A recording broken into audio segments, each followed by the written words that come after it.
وہ بیٹی جس کے احترام میں نبیوں کے سردار رسول اللہ صلی اللہ علیہ وآلہ وسلم اپنی جگہ سے اٹھ جایا کرتے تھے، مگر یہ امت کو کیا ہوا، اپنے نبی کے اس دنیا سے رخصت ہوتے ہی اسی نبی کی بیٹی پر نہ جانے کیسے ظلم ڈھائے کہ آپ کو اپنے بابا کے مزار پر کہنا پڑا، بابا آپ کے بعد مجھ پر وہ مصائب ڈھائے گئے، اگر وہ دن پر پڑتے تو وہ سیاہ راتوں میں تبدیل ہو جاتے۔ آپ اپنے بابا سے بہت محبت کرتی تھی۔ ایک دن آپ نے امام علی علیہ السلام سے کہا، ابو الحسن مجھے میرے بابا کی بہت یاد آ رہی ہے، آپ مجھے میرے بابا کو کرتا دے دیجئے۔ آپ کو کرتا ملا، آپ نے اپنے بابا کی خوشبو محسوس کی اور کرتے کو سینے سے لگایا اور بہت روئی اور روتے روتے بے ہوش ہو گئی۔ امام علی علیہ السلام نے کرتا لیا اور واپس صندوق میں رکھ دیا۔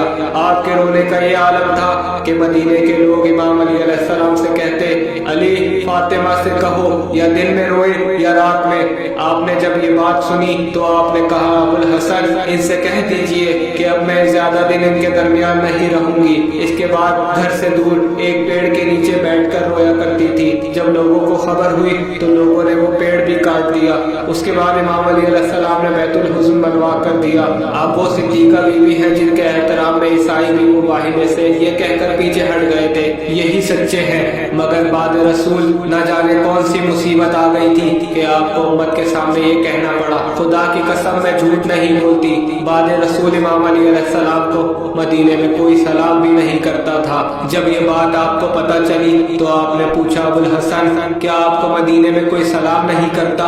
تو آپ نے کہا، فاطمہ سلام کرنا تو دور، یہ لوگ میرے سلام کا جواب بھی نہیں دیتے، شاید وہ لوگ غدیر کو بھول چکے ہیں۔ بس ایک دن آیا، مدینے کے ظالم لوگ آپ کے دروازے پر آ گئے، کوئی آگ لایا تو کوئی لکڑیاں، اور آپ کے دروازے کو آگ لگا دی اور جلتا ہوا دروازہ آپ پر گرا دیا۔ افسوس یہ وہی دروازہ ہے جہاں جبرائیل جیسے فرشتے بھی درزی بن کر آیا کرتے تھے، جہاں پر ملک الموت بھی اجازت کے بغیر نہیں آتا تھا، مگر امت نے اسی دروازے کو آگ لگا دی۔ اس کے بعد دن بدن آپ کی طبیعت خراب ہوتی گئی۔ ایک دن آپ نے بچوں کو تیار کیا، بالوں میں کنگھی کی اور کہا اپنے نانا کی قبر کی زیارت کراؤ، اور امام علی علیہ السلام کو بلایا اور کہا، علی میں نے رات میں اپنے بابا کو خواب میں دیکھا ہے، وہ کہہ رہے تھے بیٹی کل رات تم ہمارے پاس ہوگی، یا علی میں کچھ وصیتیں کرنا چاہتی ہوں۔ آپ نے وصیت کرنا شروع کری اور کہا، میرے بعد میرے حسن و حسین کا خیال رکھنا، میری زینب و کلثوم کا خیال رکھنا،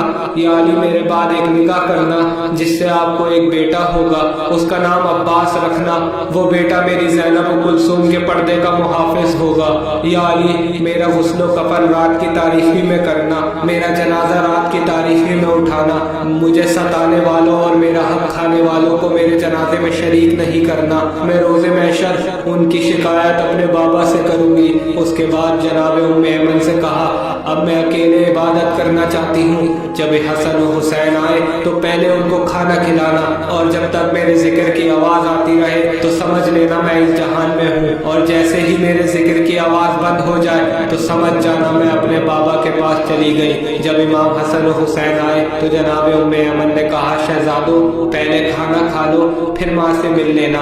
دونوں شہزادوں نے کہا، ہم نے کبھی اپنی ماں کے بنا کھانا نہیں کھایا، اور یہ کہہ کر بیوی کے حجرے میں گئے، دیکھا اماں سجدے میں ہے، آگے بڑھے اور ماں کا شانہ ہلایا اور کہا، انا للہ و انا الیہ راجعون۔ آواز گریہ بلند ہوئی، امام علی علیہ السلام آئے، دیکھا آپ اس دنیا سے رخصت ہو چکی ہیں۔ اس کے بعد وصیت کے مطابق غسل و کفن ہوا، آپ کا جنازہ تیار ہوا، امام حسن نے ماں کا آخری دیدار کیا، بی بی زینب اور بی بی ام کلثوم نے ماں کا آخری دیدار کیا، مگر امام حسین علیہ السلام نہیں آئے۔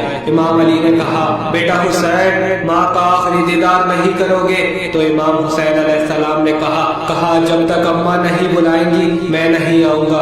اتنا کہنا تھا کہ کفن کے بند کھلے اور ہاتھ باہر آئے اور کہا، آ میرے حسین ماں کے پاس آ۔ امام حسین علیہ السلام دوڑتے ہوئے گئے، ماں کے سینے سے لگ گئے اور کہا، اماں آج میں آپ کے سینے سے لگ رہا ہوں، مگر وعدہ کرے جب میں عصر عاشور گھوڑے سے گروں اور آپ کو آواز دوں تو آپ بھی مجھے سینے سے لگا لیجئے گا۔